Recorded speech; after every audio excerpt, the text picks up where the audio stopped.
Formula ఈ car race దేశవ్యాప్తంగా చర్చనీయాంశంగా మారింది.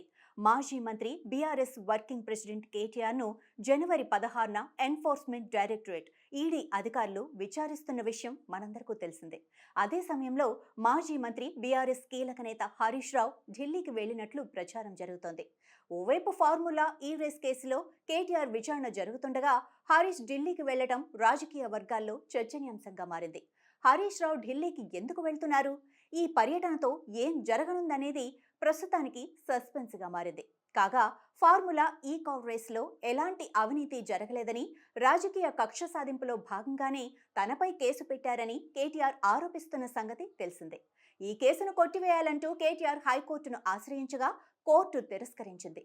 దీనిపై కేటీఆర్ సుప్రీంకోర్టులో క్వాష్ పిటిషన్ దాఖలు చేశారు. జనవరి 15 విచారణ జరిపిన సుప్రీంకోర్టు క్వాష్ పిటిషన్ను తోసిపుచ్చింది. హైకోర్టు ఆదేశాలలో కలుగజేసుకోలేమని స్పష్టం చేసింది.